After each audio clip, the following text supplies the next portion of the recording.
On my son's birthday, he screamed, "My favorite gift would be for you to die."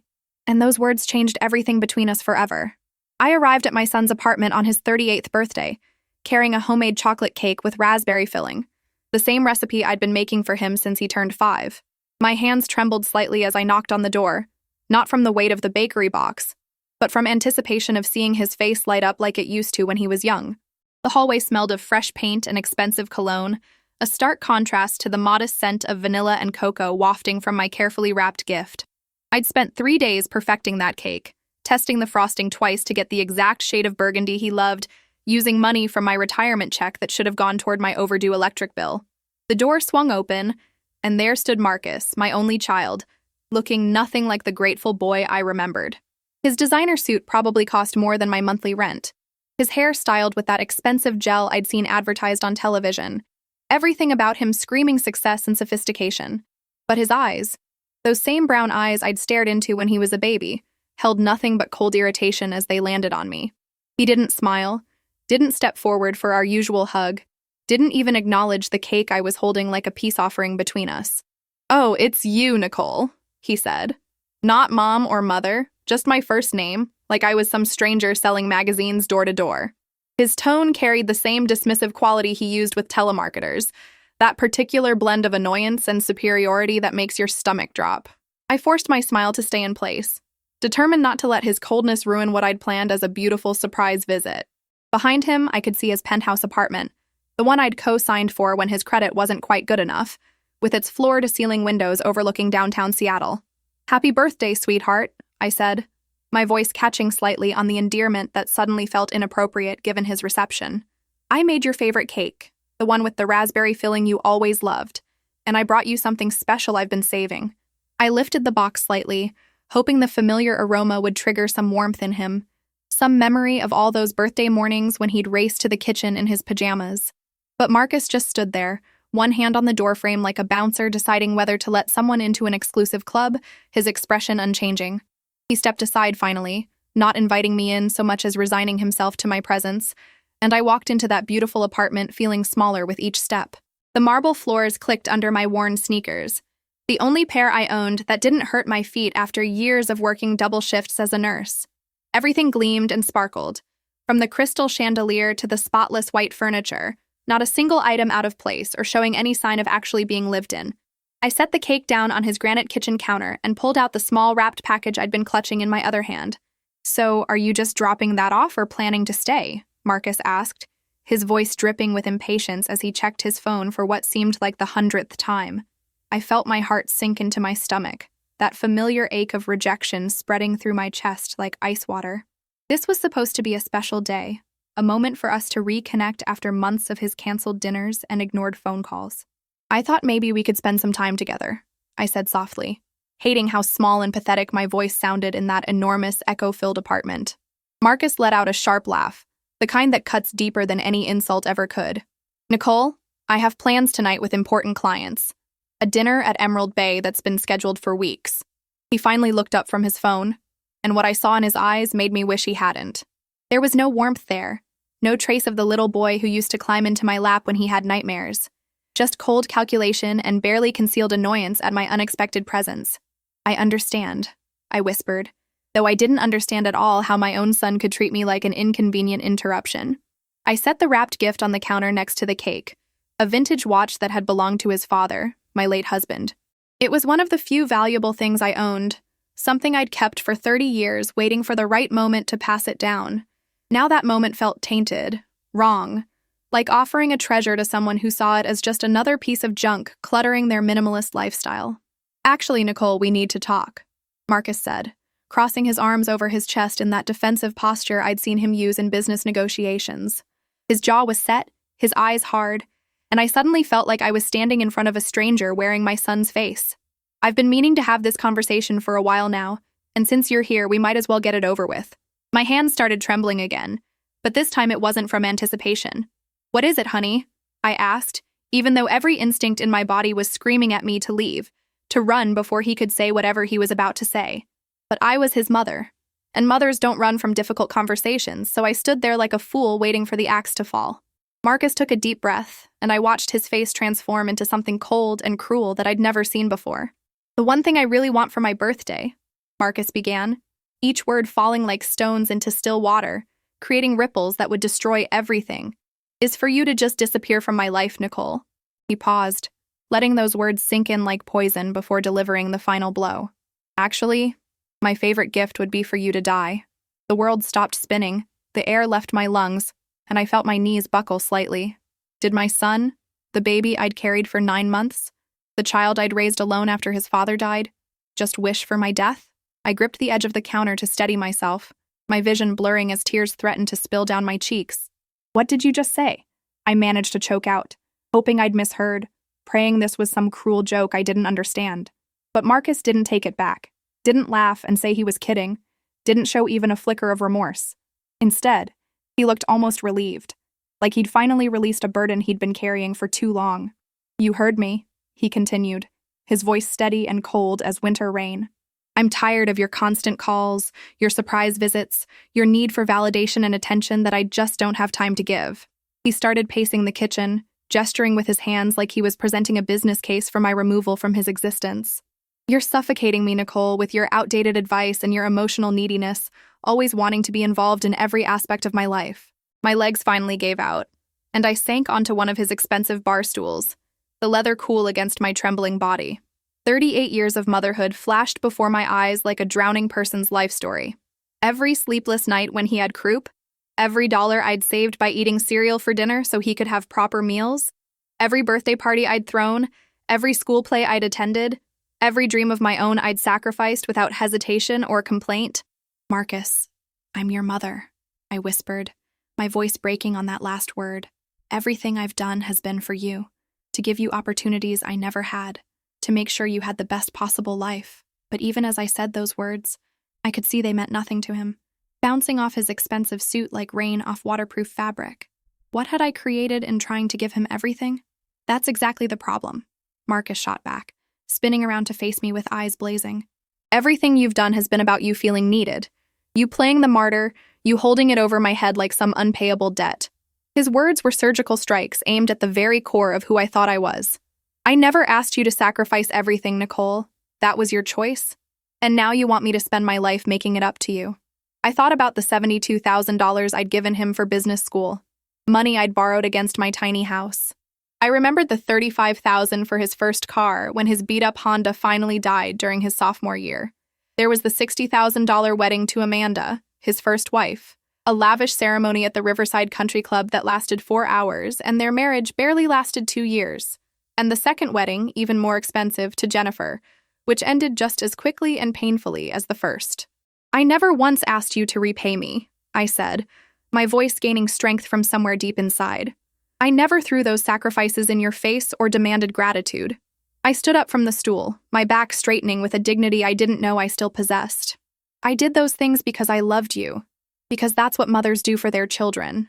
But even as I defended myself, doubt crept in like fog through a cracked window. Marcus laughed again, that same cruel sound that seemed designed to inflict maximum damage. "Love? You call it love to insert yourself into every decision I make, to guilt-trip me when I don't call for a week?" He grabbed his phone off the counter and started scrolling through something. "You've texted me 47 times in the last month, Nicole, most of them asking why I haven't responded to your previous messages." His voice dripped with contempt that made me feel 2 inches tall. "I was worried about you," I protested weakly, realizing how pathetic that sounded even to my own ears. "You're my only child, Marcus. After your father died, you became my whole world." The moment those words left my mouth, I knew I'd made a terrible mistake. His face transformed from annoyed to absolutely furious, a vein pulsing in his temple that reminded me sickeningly of his father. "And that right there is your biggest problem," Marcus practically shouted, slamming his phone down on the marble counter with a crack that made me flinch. "I became your whole world, your entire reason for existence, and that's not healthy, Nicole. That's suffocating and manipulative." He was breathing hard now, years of resentment pouring out like water from a broken dam. "Get your own life, make your own friends, find your own purpose, and leave me alone to live mine." Each word was a nail in the coffin of our relationship. I grabbed my purse with shaking hands, no longer able to stand being in that beautiful apartment that suddenly felt like a tomb. The cake sat forgotten on the counter, the gift still wrapped, both representing a relationship that apparently only existed in my deluded mind. "I never meant to suffocate you," I said, my voice barely above a whisper. "I only wanted to be close to you, to be part of your life like families are supposed to be." But even I could hear the desperation in my tone. Marcus softened slightly, though his eyes remained hard and distant. "Look, maybe in a few years we can have some kind of relationship, but right now I need space. Serious space."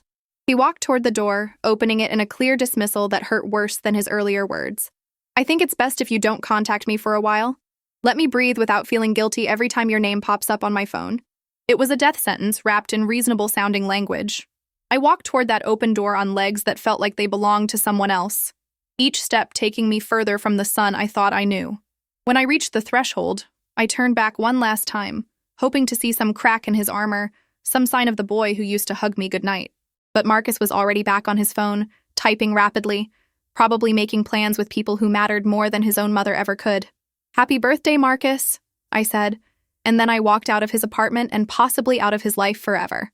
The door closed behind me with a soft click that sounded like the end of everything I'd built my existence around. I stood in that hallway for a long moment, unable to move, unable to think, unable to process what had just happened in the space of 20 minutes. The elevator ride down felt like descending into hell, each floor a layer deeper into despair and confusion. I caught my reflection in the polished metal doors and barely recognized the woman staring back at me. She looked old, defeated, like someone who'd just discovered her entire life had been built on foundations of sand. The other people who got on at various floors gave me worried glances, probably wondering why this 70-year-old woman was crying silently in an elevator on a sunny Tuesday afternoon. My small apartment in the Greenwood neighborhood felt even smaller when I finally made it home 2 hours later. I'd walked most of the way, unable to face the bus with its curious passengers and cheerful advertisements for happy families. The walls of my one-bedroom felt like they were closing in, every surface covered with photos of Marcus at various ages, birthday parties, graduations, his 2 weddings, always smiling, always looking like he loved me as much as I loved him. I sank onto my threadbare couch, the same one I'd kept for 20 years because I was always saving money for Marcus's next emergency. The cushions sagged under my weight, springs poking through fabric I'd meant to replace but never got around to. Around me sat the evidence of a life spent in service to someone who apparently wished I was dead. My tiny television was 15 years old because his business needed investors. My kitchen appliances were ancient because his startup couldn't make payroll. That night, I couldn't sleep, couldn't eat, couldn't do anything but replay his words over and over like a record with a skip. "My favorite gift would be for you to die." What kind of person says that to their mother? What kind of mother raises a child capable of such cruelty? The questions spiraled through my mind like water down a drain, pulling me deeper into a darkness I'd never experienced before. But then, somewhere around 3 in the morning, something shifted inside me. The crushing pain began to transform into something else, something harder and clearer than grief. It was like a fog lifting to reveal a landscape I'd never seen before, a truth so obvious I couldn't believe it had taken me 70 years to recognize it. I got up from the couch and went to my bedroom closet, pulling down the box I'd kept hidden on the top shelf for decades. Inside were receipts, bank statements, loan documents, every financial transaction I'd made for Marcus since he was born. I'd kept them not to throw in his face someday, but because I was a nurse and nurses keep records of everything. Now, spread across my kitchen table under the harsh fluorescent light, they told a story I'd never fully acknowledged. Business school tuition, $72,000, paid by taking a second mortgage on my house.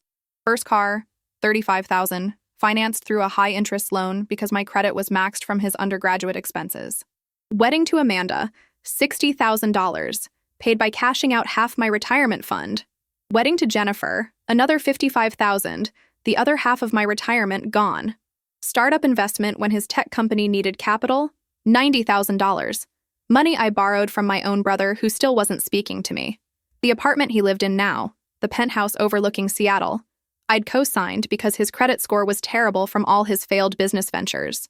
That made me liable for the $3,000 monthly rent if he defaulted. His car, the BMW parked in the building's garage, I'd helped with the down payment when he claimed he needed to look successful for clients. $28,000 for a car when I was still driving my 2004 Toyota with 200,000 miles on it. I kept adding, kept calculating, the numbers growing larger and more shocking with each receipt I examined. Medical bills from his childhood asthma, $15,000 not covered by insurance. Private high school, $48,000 over 4 years because he wanted to go where the rich kids went. Summer camps, music lessons, sports equipment, college application consultants. My hands trembled as the total climbed past 200,000, then 300, then beyond. When I finally finished, as dawn light started creeping through my kitchen window, the number on my calculator read $487,000. Nearly $500,000 I'd poured into raising a son who wished I was dead. Money that could have bought me a comfortable retirement, travel, a nice home, medical care I'd been putting off because I couldn't afford it. Something crystallized in that moment, hard and sharp as diamond. For the first time in 38 years, I felt anger instead of guilt, clarity instead of confusion. My son hadn't just been ungrateful, he'd been using me, exploiting the one person who loved him unconditionally. And I'd let him do it, enabled it, encouraged it by never saying no, never setting boundaries, never demanding he stand on his own 2 feet. I picked up my phone and did something I'd never done before. I blocked Marcus's number. Then I blocked his email address. Then I went through my contacts and blocked everyone associated with him. His wife Stephanie, his business partner, anyone who might serve as a channel for him to reach me. Each block felt like cutting a rope that had been strangling me slowly for decades. Painful, but necessary for survival. Next, I called my bank as soon as they opened at 9 in the morning. I need to remove someone from my emergency contact list and make changes to my accounts, I told the representative, a kind-sounding woman named Dorothy. Within an hour, I'd removed Marcus as beneficiary on everything, changed all my passwords, and set up alerts for any attempts to access my accounts. The joint credit card I'd given him for emergencies, I canceled it, not caring that he might be embarrassed when it got declined. Then, I did something even more dramatic. I called the management company for his apartment building. I need to discuss the lease I co-signed for Unit 42B, I said, my voice steady despite my racing heart. They transferred me to a manager who explained that I could remove myself as co-signer, but Marcus would need to qualify on his own or find a new guarantor. I understand, I replied. Please send me whatever paperwork I need to sign to remove my name from that lease. The woman on the phone hesitated. Ma'am, you should know that if he can't qualify or find another co-signer within 30 days, he'll have to vacate the apartment. A small, dark part of me felt satisfied at that prospect.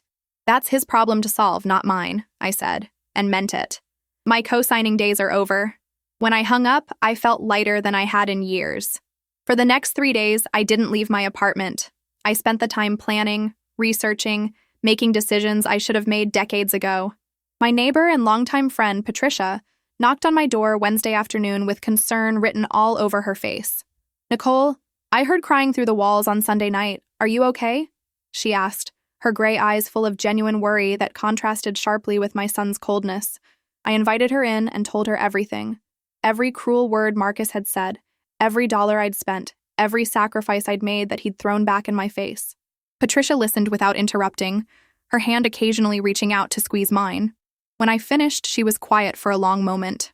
Oh, honey, she finally said, her voice thick with emotion. I've watched you give everything to that boy for 30 years, and I've always wondered when you'd realize he was taking advantage. You knew? I asked, feeling foolish. Everyone knew, Patricia said gently. But you can't tell a mother her child is using her. She has to figure it out on her own. She stood up and went to my kitchen, returning with 2 glasses of wine I didn't know I had. So, what are you going to do now? She asked, settling back onto the couch. Are you going to forgive him and go back to the same pattern? I took a long sip of wine, feeling it warm my chest and give me courage. I'm going to disappear, I said, the words surprising me even as they came out of my mouth. Marcus said his favorite birthday gift would be for me to die, so I'm going to give him exactly what he asked for. Patricia's eyes widened, but I continued before she could interrupt. Not literally, of course, but I'm going to vanish from his life completely. Let him think I'm gone. Patricia leaned forward, her expression shifting from concern to something almost conspiratorial. Tell me your plan, she said, and I could hear the approval in her voice. Over the next 2 hours, we plotted my escape like 2 teenagers planning to run away from home. Patricia would play a crucial role. She'd be the one to deliver the final message to Marcus, the one to make him understand what he'd lost. By Friday, I'd made arrangements that would have seemed impossible just days earlier. I'd researched retirement communities in different states and found one in Asheville, North Carolina, that specialized in helping seniors start over. They had programs for people with limited budgets, assistance finding part-time work for those who needed it, And most importantly, they were 3,000 miles away from Seattle. I'd called them, explained my situation in vague terms, and they'd held a small one-bedroom apartment for me. I'd also contacted a lawyer, something I should have done years ago. She was a young woman named Rebecca who specialized in elder financial abuse. What your son did might not be illegal since you gave the money willingly, she explained during our phone consultation. But morally, it's absolutely exploitation, and we can make sure he can't access anything of yours ever again. She helped me draft documents removing Marcus from my will, my medical directives, everything. The hardest part was selling my possessions. I didn't have much, but what I had was filled with memories, mostly of Marcus. Baby furniture I'd kept in storage, his old toys, photo albums documenting every moment of his life. I donated most of it to Goodwill, keeping only 2 suitcases worth of clothes and personal items. The photos I scanned and saved digitally, unable to completely let go despite everything. Wednesday of the following week, Patricia helped me load those 2 suitcases into her car. We drove to the airport in silence, both of us emotional about what I was about to do. "Are you absolutely sure about this?" Patricia asked as we pulled up to the departures terminal. "He's your only child, Nicole. Once you do this, there might be no going back." Her concern was touching but unnecessary. "He already made sure there's no going back," I replied, pulling my suitcases from her trunk. "When he wished for my death, he killed our relationship just as surely as if he'd pulled a trigger." I hugged Patricia tight, this woman who'd been more family to me than my own son. "Thank you for being a real friend," I whispered. "Now remember, wait until Friday to go to his apartment. That'll give me time to get settled." The flight to North Carolina felt like traveling through a portal to another dimension. I sat in my window seat watching Seattle disappear beneath clouds, feeling simultaneously terrified and exhilarated. The elderly man next to me asked if I was visiting family in Asheville. "No," I replied with a smile that surprised me with its genuineness. "I'm starting a completely new life at 70 years old." His eyebrows shot up, but then he grinned. "Good for you," he said. "It's never too late." Asheville welcomed me with warm autumn air and mountains that took my breath away. The retirement community, Sunrise Haven, was nothing like I'd imagined. Instead of a depressing nursing home atmosphere, it felt vibrant and alive.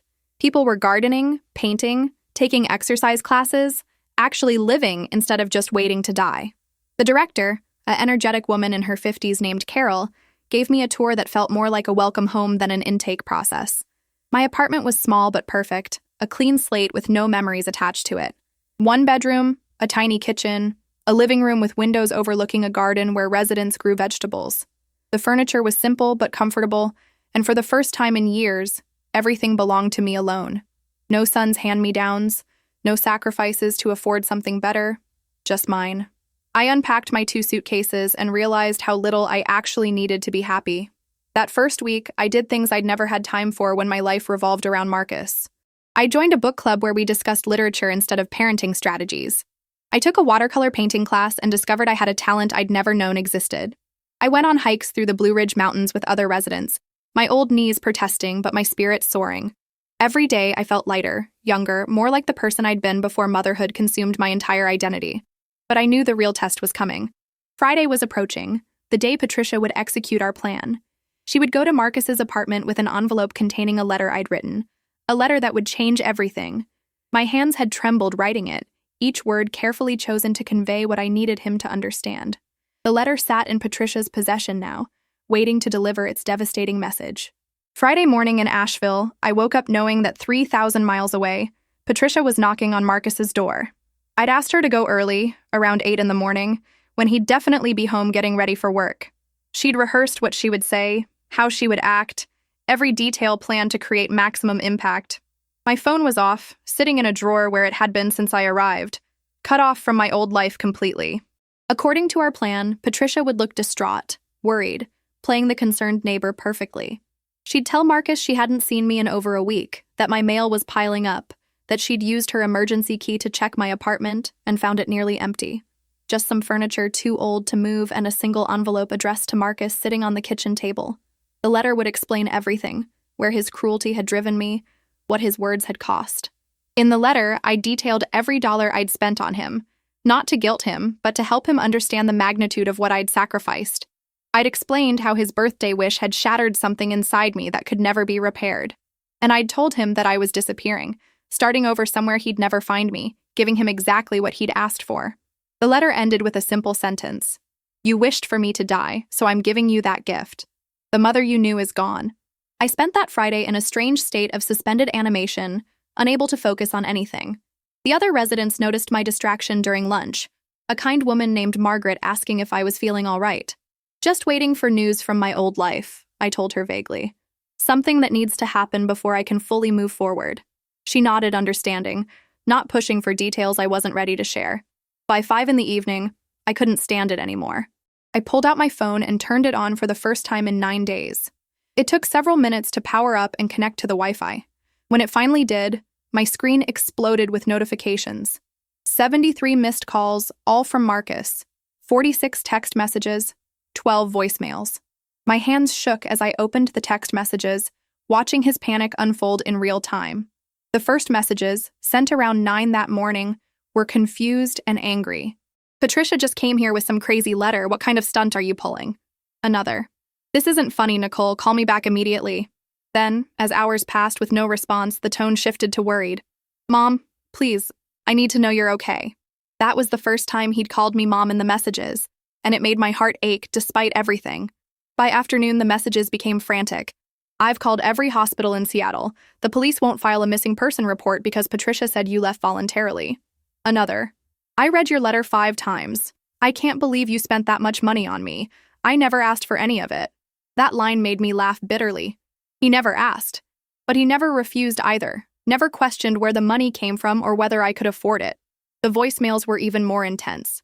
I listened to the first one, Marcus's voice shaking in a way I'd never heard before. Mom, I'm sorry, okay? I didn't mean what I said on my birthday. I was stressed about work and I took it out on you. His voice cracked. Please just tell me where you are. We can talk about this. I can make it right. But could he? Could anything make right a son wishing his mother dead? I listened to another voicemail, this one from 2 days ago. The apartment management called. They said you removed yourself as co-signer and now I have to requalify or move out in 30 days. He was crying, actually crying. My credit isn't good enough, Mom. I'm going to lose my apartment because of this. A part of me felt guilty, the old Nicole who would have immediately called to fix his problem. But the new Nicole, the one born from his cruelty, felt nothing but satisfaction. The final voicemail was from just 3 hours ago. I get it now, Marcus said, his voice hoarse from crying or yelling or both. You really meant it. You're really gone. There was a long pause, breathing sounds. Then, I never thought about what it cost you. Not just the money, but everything else. Your time, your dreams, your whole life. Another pause. I was wrong, Mom, about everything, and now it's too late. He hung up without saying goodbye. I sat on my new couch in my new apartment in my new life, staring at that phone like it was a snake. Part of me, the mother part that 38 years of conditioning had created, wanted to call him back, wanted to tell him where I was, that I forgave him, that we could work through this. But another part, the part that had been born in his apartment when he wished me dead, knew that calling back would undo everything I'd fought so hard to build. Instead, I typed out a single text message, my fingers slow and deliberate on the keyboard. I'm alive and safe. I've started a new life far away from Seattle. You told me your favorite birthday gift would be for me to die, so I've given you the next best thing. The mother you took for granted is gone. Don't try to find me. Live your life without the burden of my presence. Nicole. I hit send before I could change my mind. His response came in less than 30 seconds. Please don't do this. Tell me where you are. I'll fly there right now. I'll fix everything. Then another. I'm sorry. I'm so sorry. I love you, Mom. The word mom again, deployed like a weapon, now that he needed something. I'd been Nicole when he wanted distance, but now I was Mom because he needed me to save him from the consequences of his actions. I turned off my phone again and put it back in the drawer. This time I removed the battery, making it impossible for anyone to track its location. Then I went for a walk through the gardens of Sunrise Haven, breathing in the cool evening air, listening to the wind chimes that hung from several residents' porches. An older man named Walter was tending his tomatoes and waved as I passed. Beautiful evening, he called out, and I agreed, meaning it. That night, I slept better than I had in weeks. No nightmares about Marcus, no guilt keeping me awake, just peaceful darkness and rest. When I woke up Saturday morning, sun streaming through windows I'd forgotten to close, I felt reborn. The old Nicole who lived for her son's approval had died in his apartment that Tuesday afternoon. This new Nicole, the one who'd chosen herself for the first time, was just beginning to live. Over the next month, I transformed from the woman who arrived in Asheville with 2 suitcases and a broken heart into someone I barely recognized. I took a part-time job at the community center teaching basic math to people studying for their GED. It paid almost nothing, but it felt good to use my nursing background in calculating dosages to help others understand numbers. The students called me Miss Nicole and actually appreciated my help, a stark contrast to Marcus's dismissive attitude toward my advice. I also joined a support group at Sunrise Haven, specifically for people dealing with difficult family situations. Hearing other people's stories, I realized I wasn't alone in my experience. There was Martha, whose daughter had stolen her identity and ruined her credit. Frank, whose son only called when he needed bail money. Susan, whose entire family had abandoned her after she refused to keep enabling their addictions. We shared our pain, our guilt, our slow journeys toward healing. The financial freedom of not supporting Marcus was staggering. For the first time since he was born, I could buy myself new clothes without guilt. I could go to a nice restaurant without calculating how many months of savings it would cost. I could get medical treatment I'd been putting off, like the dental work I'd needed for 5 years but couldn't afford. Each purchase for myself felt like a small rebellion against the old life. I made real friends, not people who only wanted to know me because of what I could do for them. Margaret from the book club became someone I had coffee with every Tuesday. Walter taught me to garden, and we spent peaceful hours in the community plots. Patricia called once a week to update me on Seattle, carefully avoiding mentioning Marcus unless I asked. Usually, I didn't ask, content to let that chapter of my life remain closed. But 6 weeks after I'd disappeared, Patricia called with news I couldn't ignore. "Nicole, I think you need to know this," she said, her voice heavy with significance. "Marcus lost his apartment. He couldn't find another cosigner and his credit wouldn't qualify him." She paused.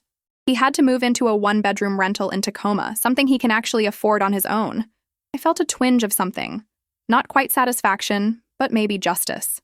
"There's more," Patricia continued. "His wife Stephanie left him 3 weeks ago. Apparently, she didn't sign up to live without luxury, and when the money problem started, she was gone." I wasn't surprised. Stephanie had always been more interested in Marcus's apparent wealth than Marcus himself. "He came by your old apartment twice, looking completely destroyed. He asked if I knew where you were." Patricia's voice softened. "I told him I didn't, just like you asked me to." Part of me felt vindicated. Marcus was finally experiencing consequences for his actions, learning what it meant to stand alone without someone constantly bailing him out. But another part, the mother part I couldn't completely kill, felt sad. Not sad enough to reach out, but sad that things had come to this. "Thank you for telling me," I said to Patricia, "but I'm not ready to contact him. Maybe not ever." "I understand," Patricia replied. "I just thought you should know he's genuinely struggling now. Not just financially, but emotionally." She hesitated. "He told me he finally understands what he put you through, that he's been going to therapy to figure out why he treated you so badly." Therapy. That was new. The Marcus I knew would never admit he needed help. "That's good for him," I said carefully, "but it doesn't change what he said." That conversation stayed with me for days. I found myself wondering if people could really change, if the cruelty Marcus showed was who he truly was or just a phase of selfishness he could grow beyond. But then I'd remember his face when he wished me dead, the coldness in his eyes, and I'd know that some words can't be unsaid. Some wounds cut too deep to ever fully heal. 3 months after I disappeared, I finally turned my phone back on permanently. The barrage of messages had slowed to one every few days. "Mom, I hope you're happy wherever you are. I'm learning to take care of myself like I should have done years ago. Therapy is helping me understand I was treating you like an ATM instead of a person." The messages showed growth, but they also showed he still expected me to eventually come back and fix things. I never responded to any of those messages. Instead, I focused on building my new life brick by brick. I started dating, something I hadn't done since my husband died 30 years ago. Nothing serious, just coffee with a nice man named Tom, who was also starting over after his own family difficulties. We talked about books and gardens and the future, never dwelling on the painful past that had brought us to Asheville. I also started volunteering at a women's shelter, helping mothers who were in abusive situations find the strength to leave. Many of them struggled with guilt over taking their children away from their fathers, even when those fathers were harmful. I understood that guilt intimately.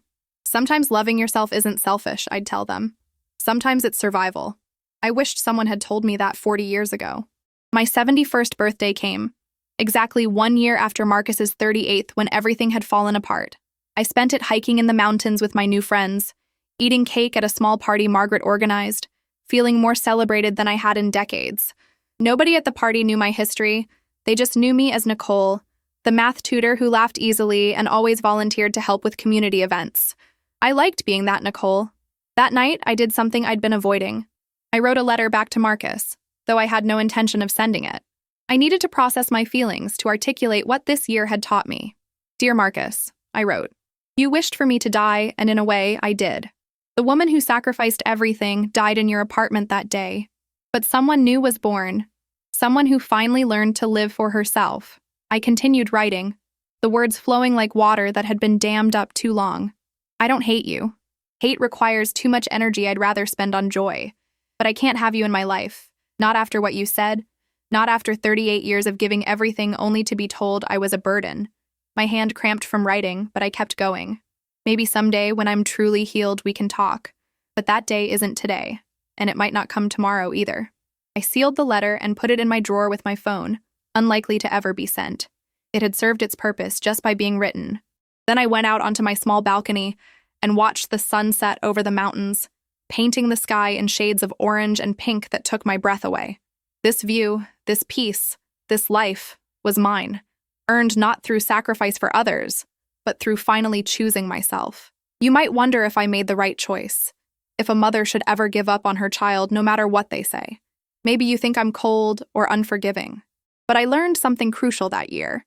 You can't set yourself on fire to keep someone else warm, especially when that someone is standing there with a flamethrower pointed at you. Marcus didn't just hurt me with careless words. He revealed years of resentment and disrespect I'd been too blind to see. My story isn't about revenge. It's about survival and rebirth. It's about recognizing when love becomes exploitation and having the courage to walk away. It's about understanding that being a good mother doesn't mean being a doormat, and that sometimes the most loving thing you can do for someone is let them face the consequences of their actions. Marcus needed to learn he couldn't treat people, especially his own mother, like disposable resources. A year and a half after I disappeared, I'm still in Asheville. I'm still not in contact with Marcus, though Patricia tells me he's rebuilt his life more modestly and continues therapy. Part of me is proud he's growing, but that doesn't mean I need to be part of his journey. Some relationships can't be salvaged, and that's okay. I've built a new family here of friends who value me for who I am, not what I can give them. If you're watching this and you've experienced something similar, whether with a child, a parent, a partner, or a friend, I want you to know you're not alone. Toxicity doesn't become acceptable just because it comes from family. You deserve to be treated with respect, kindness, and love, and if you're not getting those things, you have permission to walk away. It's not selfish to choose yourself, it's necessary. Now I'd love to hear your thoughts in the comments. Have you ever had to walk away from a toxic family member? How did you handle it? And if you found this story valuable, please share it with someone who might need to hear it. Don't forget to subscribe to the channel for more real stories about life, relationships, and finding yourself when everything falls apart. Thank you for listening to my story, and remember, it's never too late to start living for yourself.